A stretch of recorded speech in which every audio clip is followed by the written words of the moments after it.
A week after my son Matthew got married, my daughter-in-law Brooke knocked on my door, accompanied by a well-dressed man carrying a leather briefcase. "Mom, this is Paul, a notary."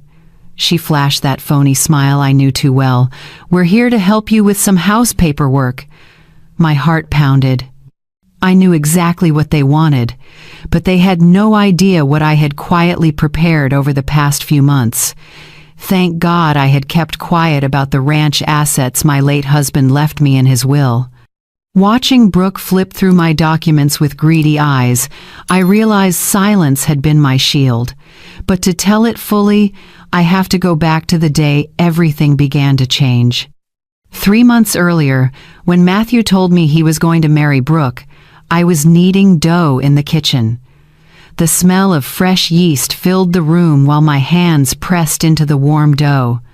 "Mom, I want you to really understand Brooke before the wedding," Matthew said, with that smile that always softened my heart.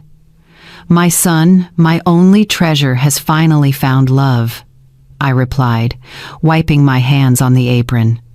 I'd heard plenty about her. 32 years old, office job, brown hair always sleek, perfectly manicured nails. She sounded like the perfect woman for Matthew. That afternoon, I ran to the supermarket to pick the freshest things: large shrimp, perfectly ripe avocados, herbs, heavy cream.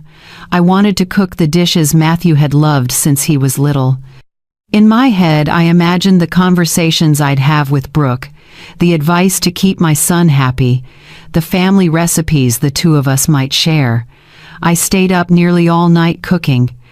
My feet swelled from standing so long, but I didn't care. The clam chowder I made was silky and rich. The cornbread was fluffy. The avocado salad was refreshing. The apple pie was fragrant with cinnamon American dishes my family has always loved. When it was time to meet, I put on my prettiest pink dress, the one I saved for special occasions. I did my hair carefully and even put on a little lipstick. I wanted to make a good first impression after all. This woman might be the mother of my future grandchildren. The doorbell rang, and my heart leapt. I opened the door with a wide smile. "Brooke, it's so nice to meet you." I opened my arms for a hug, but she only brushed my shoulders with her fingertips, as if touching me were unpleasant. "Nice to meet you, ma'am," she murmured without looking me in the eyes. Her voice was cold and distant. She wore an elegant green dress, and her high heels clacked on the floor of my modest home like tiny hammers. During dinner, I tried to chat about her interests, her job, her plans with Matthew, but every question I asked got clipped one-word answers. Yes, no, maybe. Talking to her felt like talking to an ice wall.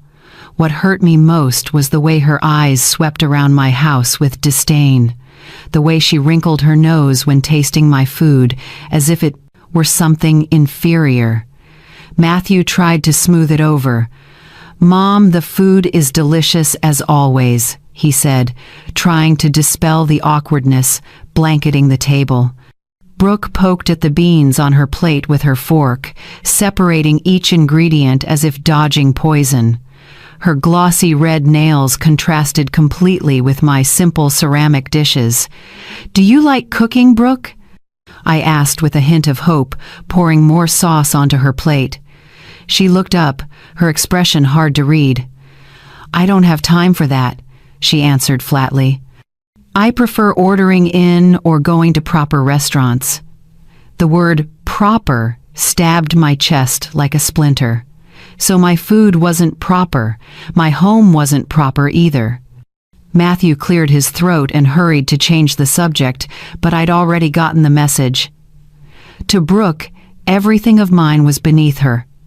In the following weeks, each visit grew heavier. She perched on the edge of the couch, as if she'd get dirty, eyes glued to her phone with a bored expression. She never asked about my day. She never showed any interest in truly getting to know me. "Mom, Suzanne, you'll be happy to have more time for yourself after we get married, right?"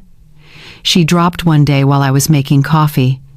It sounded like an early goodbye, as if she'd already decided to separate Matthew from me. More time for myself? I repeated, confused. I like being with you too. She glanced at Matthew, the look I didn't understand then but understand all too well now. They were already planning to sideline me. Wedding prep turned into my personal nightmare. Brooke decided everything without asking me, as if I were invisible.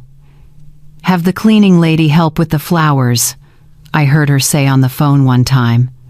It took me a few seconds to realize she meant me, the one who usually tidied up and cooked whenever my son visited. When I offered to bake the wedding cake myself, a family tradition we'd kept for generations. Brooke let out a laugh that chilled my blood.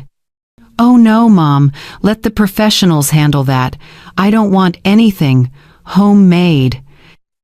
That night, I sat in the kitchen and cried, clutching the apron my own mother gave me when I got married. My cakes had sweetened birthdays, baptisms, graduations. But to Brooke, the love in every batch was just homemade, a word she pronounced like a disease. The wedding day arrived like an unavoidable storm. I got up before dawn to get ready, choosing my most elegant purple dress. I'd bought it just for this occasion. I stopped by the neighborhood salon. Carol gave me a hairstyle so pretty I looked 10 years younger. "You look beautiful, Suzanne," she said while adjusting my hair. "Your son will be so proud." Her words lit a small hope. Maybe today would be a new beginning with Brooke. I arrived at the church early, the way I always arrive early everywhere. I wanted to make sure everything was perfect for my son. Guests began to arrive, and I received their congratulations with a genuine smile. But when the ceremony began, I realized something that broke my heart.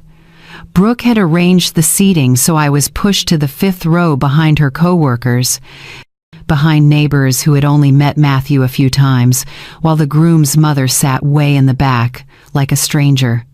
From that row, I had to crane my neck to see my own son walk up the aisle. The mothers of Brooke's friends, women who had never stayed up a night with Matthew's fever, had better seats than I did. I swallowed hard and kept my composure, but something inside me cracked. At the reception, it got worse. Brooke introduced me to her guests as Matthew's mom, never using my name, or saying mother-in-law, respectfully. "She cooks really well," she added with that fake smile, compressing my entire life into a kitchen function. When it was time for toasts, I waited patiently. I'd prepared heartfelt words about my different son, about watching him grow, about my blessings for his new life. But Brooke conducted things like an orchestra director, calling on her parents, her siblings, her best friends, even coworkers. "What about the groom's mother's toast?" someone asked. Brooke glanced my way and smiled icily. "Oh, yes, Miss Suzanne can say a few short words. Short, as if my 69 years of life and 30 years of motherhood were worth only a few lines." I stood up, legs trembling, feeling every gaze on me. I want to thank God for this special day. I had barely reached the second sentence when Brooke started clapping, cutting me off. Others followed, and my voice was swallowed by the forced applause. For dinner, they seated me at a back table with Brooke's distant relatives, people who chatted among themselves as if I didn't exist. From there, I watched Matthew laugh with his new family, absorbed in his new life, while I chewed a piece of chicken as bland as cardboard. When the dancing started, Matthew danced with Brooke, then with her mother, then with her sisters. I sat still, smoothing my dress, trying to keep my smile from fading. The song ended, and my son never looked my way. "Not dancing with your mom, Matthew?" Anthony, Rachel's husband and a close family friend, asked as he stopped to say hello. Matthew laughed awkwardly. Yeah, in a bit. But in a bit never came. Close to 11 p.m., I decided to say goodbye. I had to drive home and was tired of pretending everything was fine. Son, I'm going to head out. I touched his arm lightly. He hugged me quickly, eyes already following the music and laughter. Thanks for everything, Mom. I love you. But he was looking elsewhere. Brooke appeared beside him like a possessive shadow. Thanks for coming, Mom, she said. Her tone sounded more like a permanent farewell than gratitude. I walked to the parking lot, holding my purse and the gift I'd prepared. With so much love. Behind me, I heard Brooke whisper to her friends, "Good thing she lives far away." She's not a bad person, but you know how mothers-in-law are always wanting to have a say in everything. Their giggles followed me all the way to my car. I got into my old car, hands shaking, eyes brimming with tears. For 30 years, I was the center of Matthew's world, and in a single night, I became a nuisance to be gotten rid of. The drive home felt endless. Highway lights blurred through the tears I finally let fall. A love song played on the radio, reminding me of dancing with my husband at our own wedding, the day he promised to always protect me. But now, I faced this new reality alone. I got home after midnight, feet swollen, heart shattered. I took off my shoes at the door and walked barefoot to my room, feeling the cold floor against my tired soles. The next morning, when Brooke and that so-called notary showed up at my door to help me with the house paperwork, I simply smiled. They didn't know that this Suzanne, a 69-year-old mother in Seattle, was no longer someone to be led around, and the real story was only just beginning. The purple dress I had so carefully chosen suddenly felt ridiculous, like a uniform for an old woman pretending she still mattered. The next days were a strange mix of silence and waiting. I hoped Matthew would call to tell me about the honeymoon, to check on me, to keep the bond that had held for 30 years. But my phone stayed dead quiet. A week after the wedding, I decided to call myself. "Hi, son. How are you two? Was the honeymoon good?" I tried to sound as cheerful as I could. His answer was icy. "Great, Mom. Brooke sends her regards. I'll call you later. We're busy sorting out the house stuff." The house. He didn't say our house or my house, just the house, as if I had never existed in his family world. I hung up, lonelier than ever, looking at the photos of little Matthew all over the living room, the bright-eyed boy who would run to hug me every time he came home from school. Now he was a stranger sending regards through his wife. 3 more days passed with no news. I decided to bake a batch of chocolate walnut cookies, his childhood favorite, as an excuse to visit. I dressed neatly, put on my favorite mint green blouse, and drove to the new house in Bellevue with my heart full of hope. I rang the bell, hoping to see my son smile, but Brooke opened the door. She was wearing a wine-colored silk robe that looked expensive, her hair in a perfect bun, as if she'd just left the salon. "Oh, Mom, what a surprise," she said, without a shred of genuine joy. "I brought cookies for Matthew."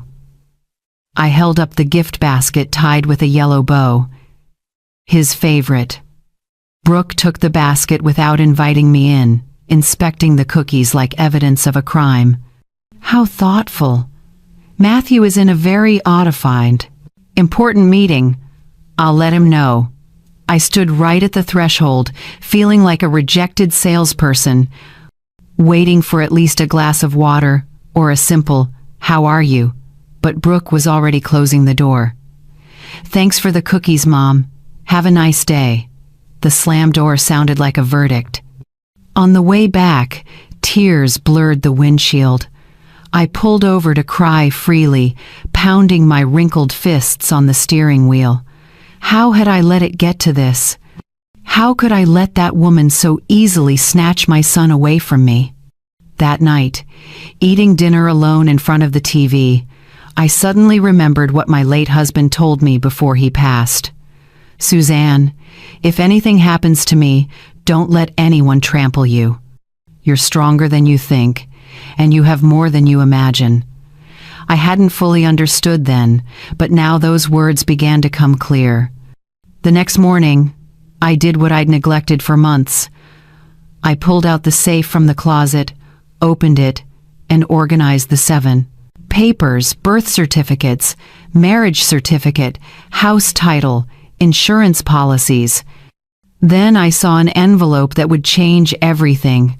The deed to a ranch of about 500 acres that my husband had inherited from his uncle, and that now belonged entirely to me, a ranch in eastern Washington. The legal language was very clear. I was the sole owner of one of the region's most profitable ranches. My heart pounded as I read the details: farmland, cattle, a main house with 5 bedrooms, and 3 houses for workers, guests. The most recent appraisal was enough for me to live comfortably for the rest of my life and still leave a substantial inheritance. But more important than money was power. The power to decide my own future, to depend on no one, to stop begging for affection or picking up scraps of attention. For the first time in weeks, I truly smiled. I put the documents somewhere safe and made a decision. I would tell no one about these assets, not Matthew, and certainly not Brooke. My gut told me this would be my ace up the sleeve, my lifeline when the time came. And that very week, my instincts proved more accurate than I imagined. Brooke started calling me constantly, but not to check on me or invite me to dinner. Her calls had a very specific purpose: to mine for information about my house and finances. "Mom, Suzanne, Matthew and I think you might be more comfortable in a smaller place," she cooed. "This house must be a lot of responsibility for someone your age. Have you thought about selling and moving to an easier-to-manage apartment?" Her words gave me chills. The subtlety of suggesting I get rid of my home was frightening. "No, I'm very comfortable here." I kept my voice gentle. "This house holds too many beautiful memories." "Sure, but think it over. If you sell, you could enjoy yourself, maybe travel. We can also help you manage the money so it earns more," Brooke continued in that syrupy tone I'd begun to hate. 2 days later, Matthew came by for the first time since the wedding, not just to visit his mother, but with a very clear agenda. He sat on the sofa where I used to hold him when he had nightmares. "Mom, Brooke and I have been talking about your future." "My future?" I feigned innocence, though I already knew where this was going. Matthew avoided looking me in the eye, just like when he was little and had done something wrong. "We think this house is too big for you. Lately you seem tired, stressed. Brooke knows a great agent who can appraise it and get a good price." He fidgeted with his car keys, awkward. The pain hit like a knife twisting in my chest. The very child I'd raised with all my love was trying to convince me to sell the house where he grew up, where he took his first steps, where we built every memory. "Son, do you really think I should sell the house?" I asked directly, needing to hear his voice, not Brooke's echo. For a moment, I saw the round, vulnerable little boy he used to be, hesitating, caught between what he knew was wrong and what his wife had put in his head. "Well, Brooke has a point, Mom. You should enjoy more, worry less," he muttered. But his voice sounded like he was reading a script someone else had written. That evening, after Matthew left with empty promises to visit more often, I sat in the kitchen with a cup of chamomile tea and made a decision that would change everything. I called Rachel, the only close friend I could trust completely. "Rachel, I have to tell you something very important, but promise it stays between us." Rachel's voice turned serious immediately. We'd been friends for more than 40 years, practically raising our kids together. "Okay, Suzanne, what's going on?" "You sound worried." I told her everything, from Brooke's attitude the first time, how they treated me at the wedding, the attempts to convince me to sell the house, and finally the ranch assets I'd kept hidden. "My God, Suzanne, nearly 500 acres and you haven't told them?" Rachel exclaimed. "Good thing you kept quiet." I saw the shark look in that girl's eyes at the wedding. Her words confirmed my instincts were right. "Rachel, I feel like something bad is coming. The way they look at me like an obstacle to remove. I'm afraid they're plotting." "Listen, best friend," Rachel said in her familiar firm tone. "Tomorrow morning we're going to see a lawyer. You need to protect everything before those vultures find out what you really have. And please don't sign anything without checking with me." The next morning, Rachel picked me up early. She had made an appointment with a reputable attorney, Mr. Robert Hayes, whose office was in downtown Seattle, a gray-haired man with sharp eyes and decades of handling similar cases. "Miss Suzanne, based on what your friend said and the files I've reviewed, your situation is very sensitive," he said after going through the papers. "It's not uncommon for relatives, well-meaning or not, to pressure older adults to transfer assets. My recommendation is to build legal safeguards around your entire estate." Mr. Hayes spread the documents into a picture of assets on the polished wooden desk. "What you have is substantial. This ranch alone equals the entire wealth of many families." He adjusted his glasses.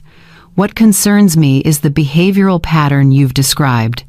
Emotional isolation, making the victim believe she's incapable, then presenting the solution, which only benefits them." His words made me shiver. This was exactly what I was living through. Rachel squeezed my hand. "Tell him about the notary." I recounted how Brooke brought Paul to my door, waving house papers, showing up unannounced like hunters on a trail. "Classic," the lawyer muttered, taking notes. "They often bring along a friendly witness, notary, overlook irregularities, and pressure for signatures under the pretense of simplifying procedures. I've seen people lose everything in a single signing session. So what can I do to protect myself?" I asked, feeling like I was standing in the middle of an invisible battlefield. For the first time that day, he smiled. "A lot. We'll set up an irrevocable trust, document any coercive attempts, and most importantly, prepare scripts for when they show their true intentions." We left the law office with a clear plan and a set of documents strong enough to wrap my estate in protection. This time, I was no longer a mother easily led around. Suzanne of Seattle was ready to fight back. More important than anything, I walked out of the law office with one certainty: I wasn't overreacting or paranoid. My suspicions had a basis. Rachel invited me over for a meal. Her husband, Anthony, hugged me with his familiar bear hug. "Suzanne, that girl has money in her eyes," Anthony said, as we ate the pot roast Rachel had cooked. "Even at the wedding, I felt something off," he continued. "She kept calculating, probing about who did what business." Their observations confirmed my worst fears. In the following days, I kept my normal routine, but on high alert. Every call, every unexpected visit, every casual remark about age or needing help, I read in a new way. It was as if I'd suddenly developed X-ray vision to see the true intentions. On Wednesday afternoon, while I was watering the garden, I saw Matthew's car pull in. My heart raced, not with joy anymore, but with anxiety. When he got out of the car with Brooke, I knew the moment I feared most had arrived. "Hi, Mom," Matthew forced a smile, the smile he had practiced since getting married. Brooke followed, carrying a thick folder, radiating a smugness that made my skin crawl. "Let us come in. We want to discuss something important with—" I invited them to sit in the living room, the very place where Matthew had played with toy cars for hours, where I read him stories every night, where we watched cartoons together. Now that sacred space had turned into a courtroom, and I was the defendant. "Mom, we're very worried about you," Matthew began in a strange, patronizing tone. "Brooke and I think you need support managing your finances. At your age, feeling overwhelmed by many responsibilities is normal." Brooke opened the folder like a commander unfolding battle maps. "Mom, Suzanne, we've consulted a few financial specialists for older adults. Everyone says the best thing is to simplify the assets, concentrating everything in safer, easier to manage options." "Which specialists?" I asked, feigning confusion while my blood boiled inside. Why is it that I haven't spoken to any specialists at all? I recorded every word, every gesture, exactly as attorney Robert Hayes had advised. Matthew jumped in, using that patient tone people use with children. "Exactly because you haven't had proper advice. Brooke knows highly qualified people who can help you protect your money and secure your future." Brooke pulled out a stack of papers and spread them on the table like a hand of cards. "Take a look. This is a very convenient proposal. An investment fund with guaranteed returns. Better than letting money sit in real estate that takes maintenance and causes headaches."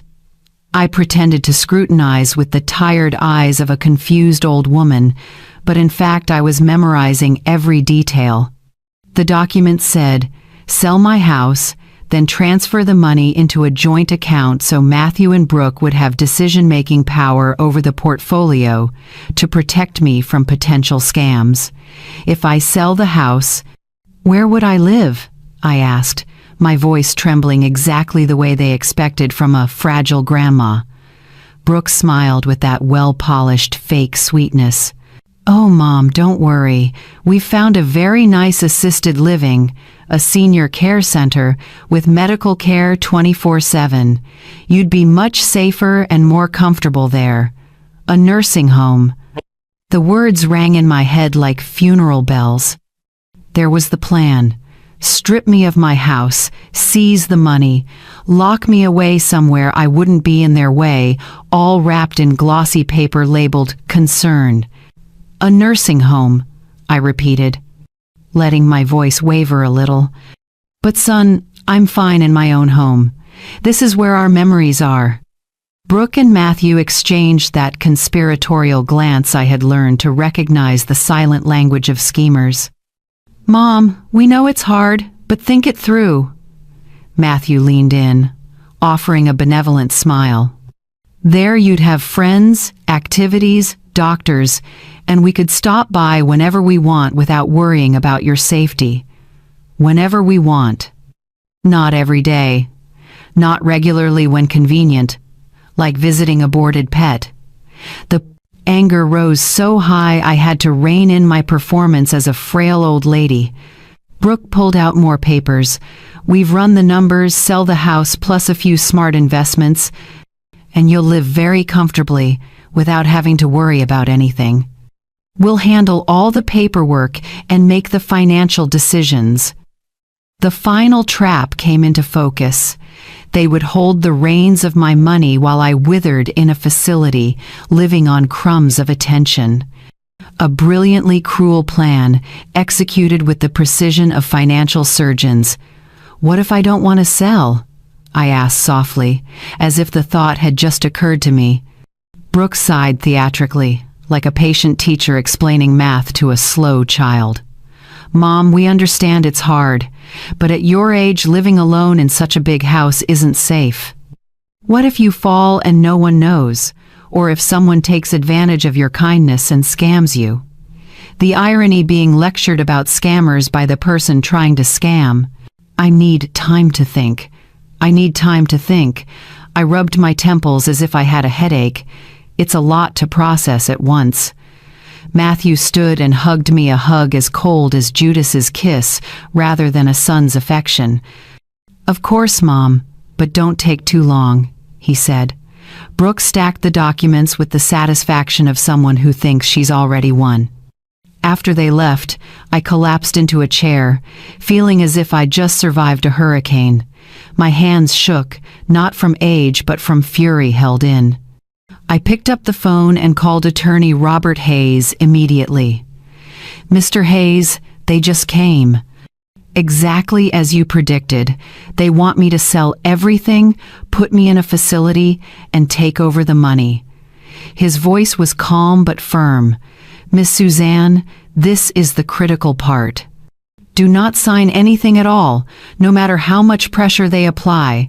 If possible, record all future conversations. We need to document their true intent." That night, I couldn't sleep. I walked around the house like a ghost, touching each object with a story.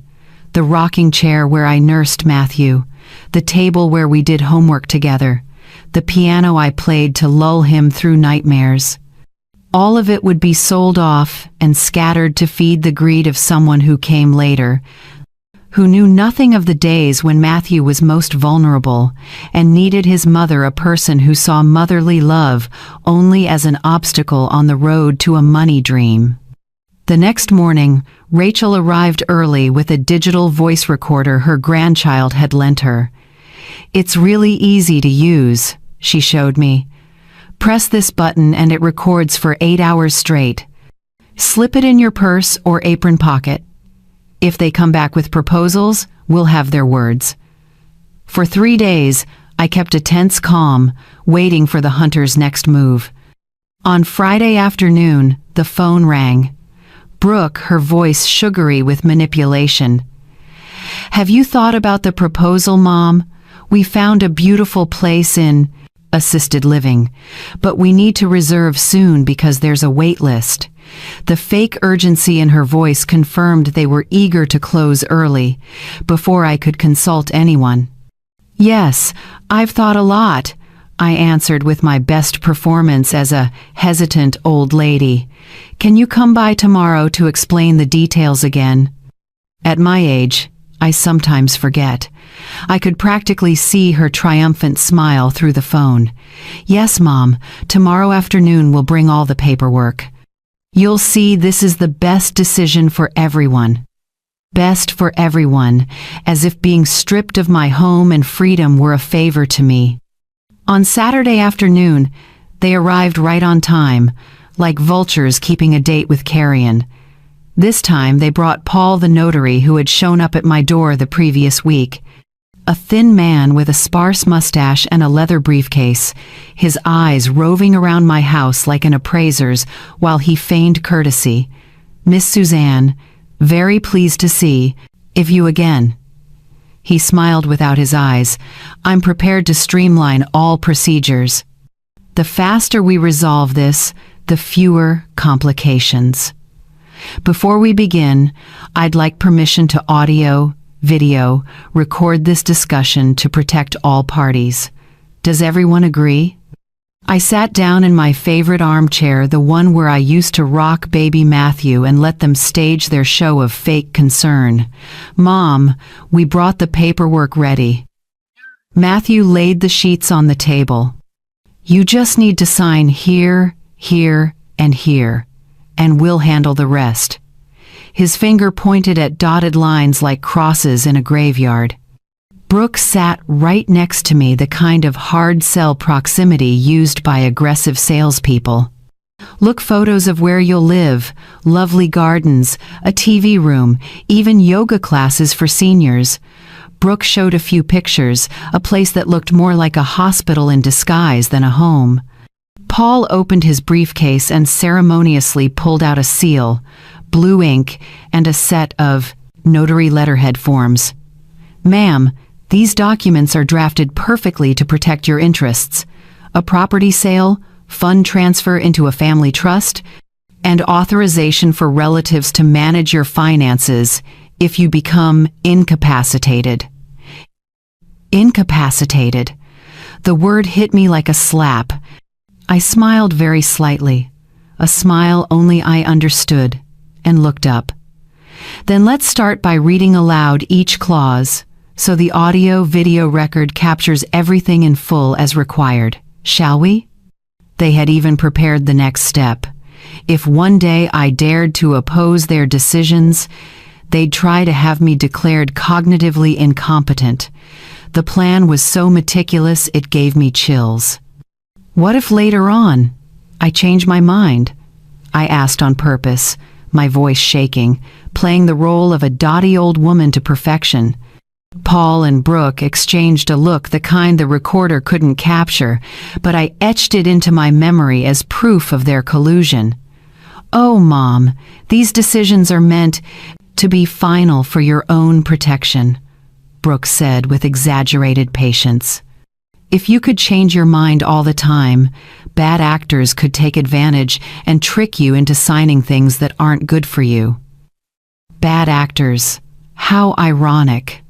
The very person stripping me of everything was preaching about people who take advantage.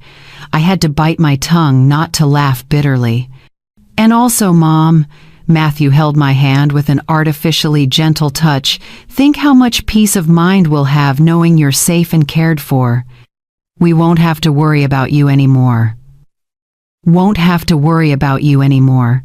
Translated from the language of manipulators, it means we won't have to pretend to love you once we control the money. My tears burst out, not an act anymore. It was the real pain of a mother betrayed by the child she had lovingly raised. Don't cry, ma'am, Paul soothed with professional coldness. Feeling emotional during major changes is normal. You'll feel more at peace afterward. He pulled out a gold-plated pen and set it in front of me like a gun to my throat. I took the pen, my hand shaking, and moved it toward the first sheet. The air was taut like a violin string. My two executioners held their breath, waiting for the moment of final triumph. Brooke leaned in like a vampire at a victim's throat. Right then, like an angel knocking at the doorbell rang. "Expecting anyone?" Paul snapped, irritation showing. "No," I answered, standing up slowly. "Probably a neighbor, on Mr. Hayes's advice." I had proactively asked the county prosecutor's office to send an investigator to witness, due to signs of elder fraud. I opened the door. Rachel stood there with attorney Robert Hayes and an accompanying investigator carrying a camera for record keeping. "Good afternoon, Suzanne," Rachel smiled, giving me instant strength. "Hope we're not too late." "Come in," I said, feeling like the cavalry had arrived. Attorney Hayes entered with the presence only seasoned lawyers have. The other man followed, lifting the camera. Matthew turned pale. Brooke stumbled to gather the stack of documents, and Paul stood frozen like a pillar of salt. "What's going on, Mom?" Matthew asked, tense.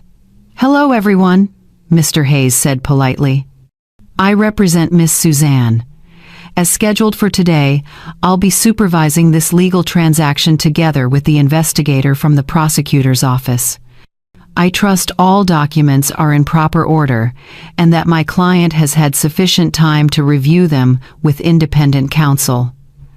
The silence that followed was so thick it could be cut with a knife.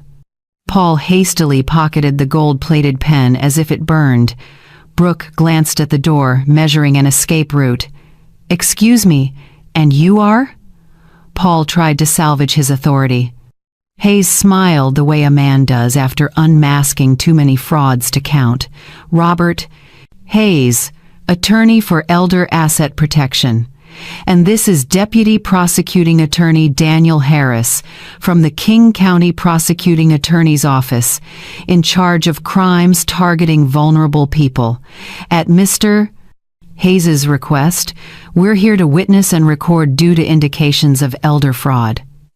Brooke's face shifted from confident predator to chalk white in seconds. Paul snapped his briefcase shut with clumsy motions, as if stuffing in incriminating evidence. Matthew stood stock still, looking from them to me as if, for the first time in months, he truly saw his mother.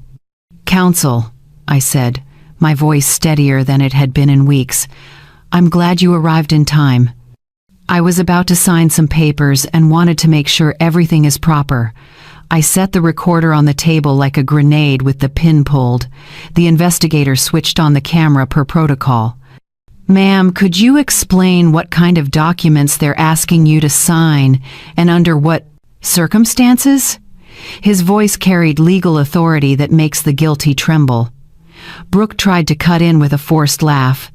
"Oh, it must be a misunderstanding. We're just helping my mother-in-law with some convenient paperwork."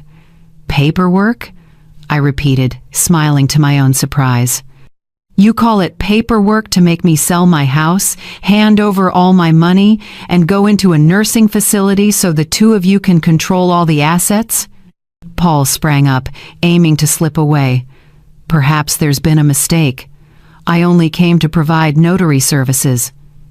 Mr. Brooks was already standing neatly in the doorway. "Hold on, colleague. I'd like to see the documents you brought ready.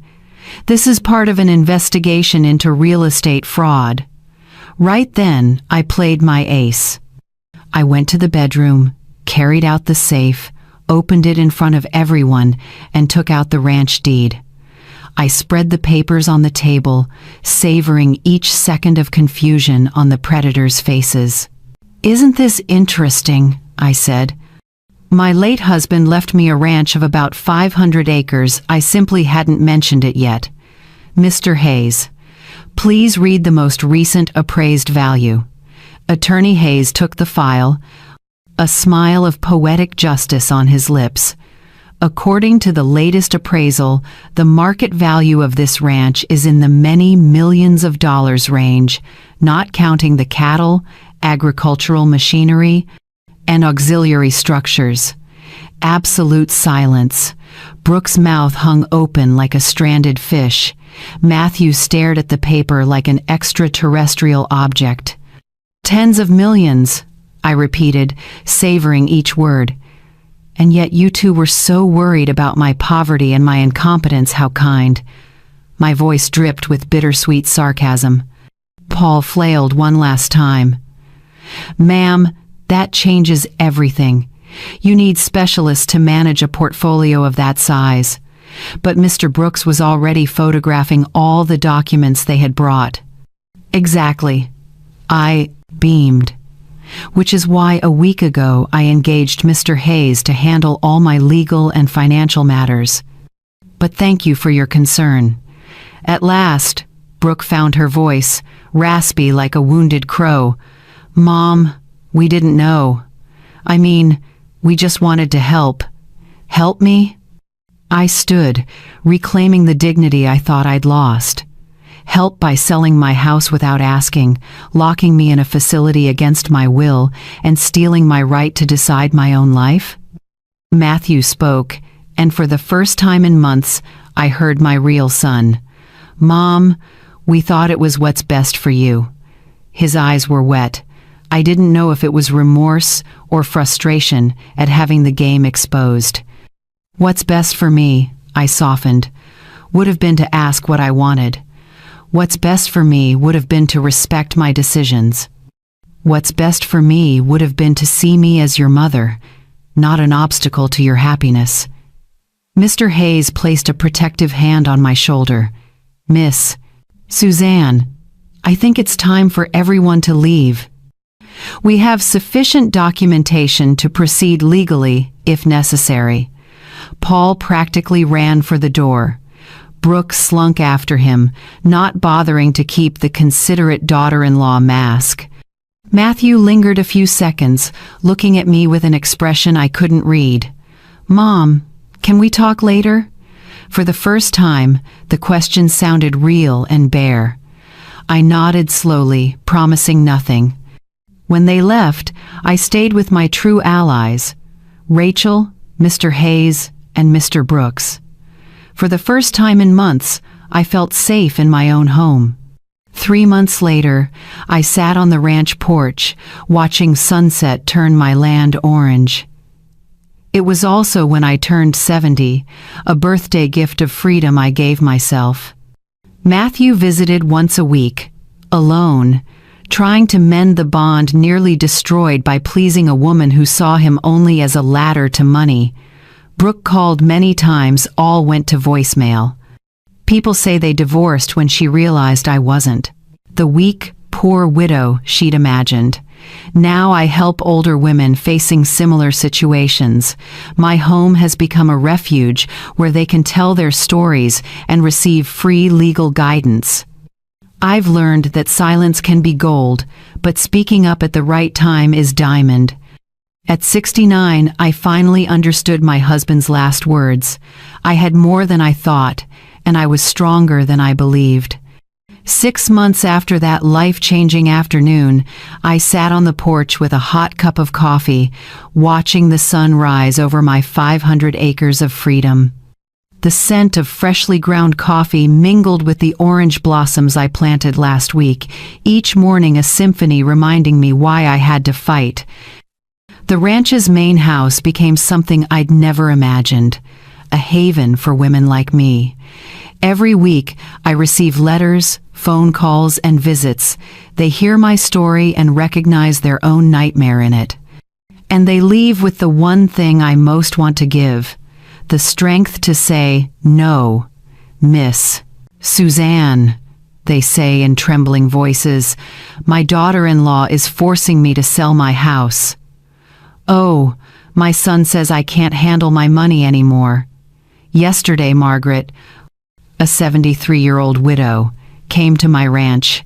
Her children had convinced a court to declare her incapable of managing her assets. She walked in with a small suitcase and the heavy weight of family betrayal. "Miss Suzanne," she said through tears, "my own children keep me under house arrest. They take my pension and won't let me go out alone. They say it's for my own good."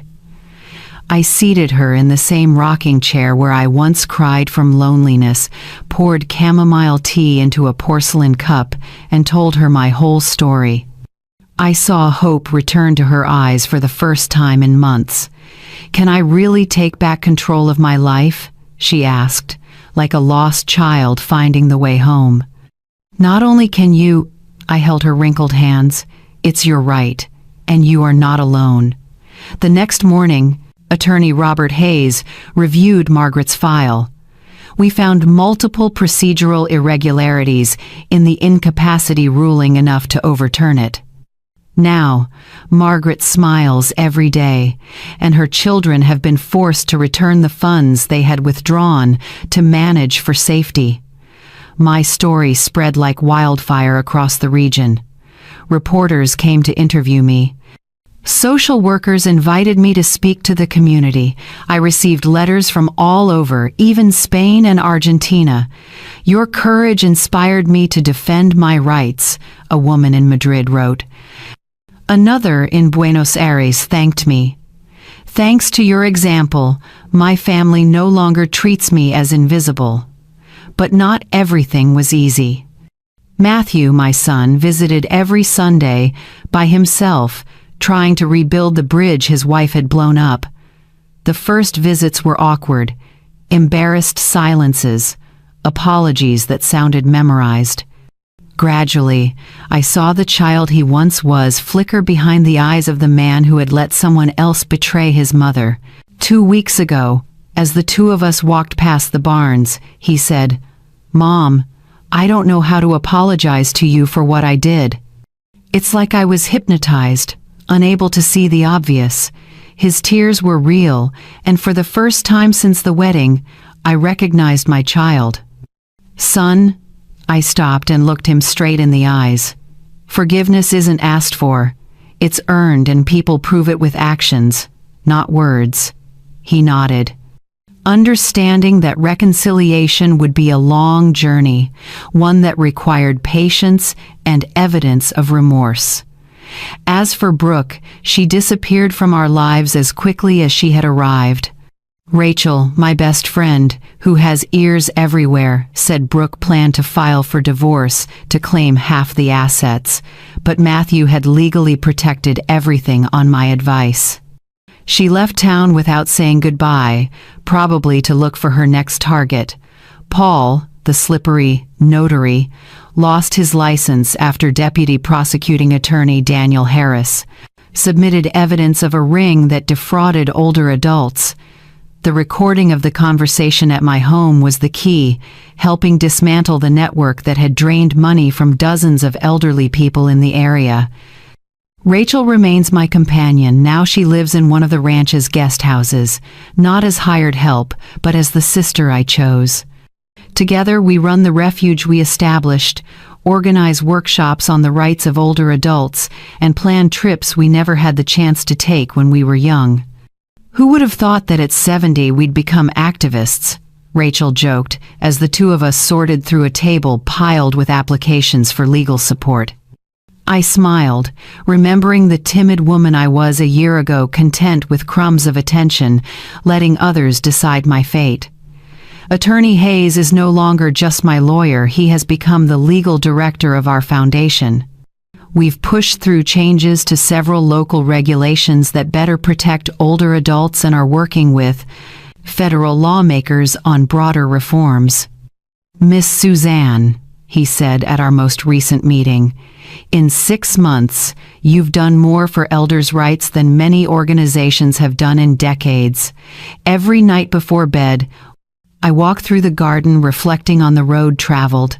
Sometimes I find handwritten letters placed in the mailbox under the big oak left by women who have stayed here. Thank you for teaching me that it's never too late to reclaim my dignity, one letter said. Another read, thank you for showing me that self-respect has no expiration date. Tomorrow, a group of ladies from California will come to hear our story and learn how to build similar shelters in their cities. The movement is spreading like ripples on a pond, touching lives I never thought I could reach. At 69, I realized old age isn't the end of the story sometimes, it's the beginning of the strongest chapter. I learned that the wisdom accumulated over decades is a weapon, more powerful than youth, that lost dignity can always be won back if we dare to fight for it. My name is Suzanne, 69 years old, and this is my Declaration of Independence. I will never again let anyone make me feel invisible, useless, or disposable. If my story inspires even one woman to raise her voice against abuse and manipulation, then every tear, every betrayal, every moment of pain will have been worth it. In the end, I realized my late husband was right. I was stronger than I thought, and I had more than I believed. I just needed to remember who I really was. Perhaps the most powerful thing in Suzanne's story isn't the ranch, nor the legal papers, but the moment she stood up straight and named what she deserved: dignity, boundaries, and love that knows respect. Family is where love begins, but it's also where limits must be set. Forgiveness can open a door, but trust only returns with action. And sometimes, learning to say no is how we say yes to our own lives, to peace, autonomy, and self-respect. What do you think of Suzanne's choice? If you were in her place, what would you do when relatives help but want control? In your view, what do healthy boundaries in a family look like, especially with aging parents? And what concrete actions should accompany an apology to truly heal? Please share your perspective or experience in the comments. Your story might strengthen someone who needs it. If you find these values meaningful, join us so you don't miss the next stories. We'll keep listening, learning, and growing together, so each of us can find our voice again in our own home.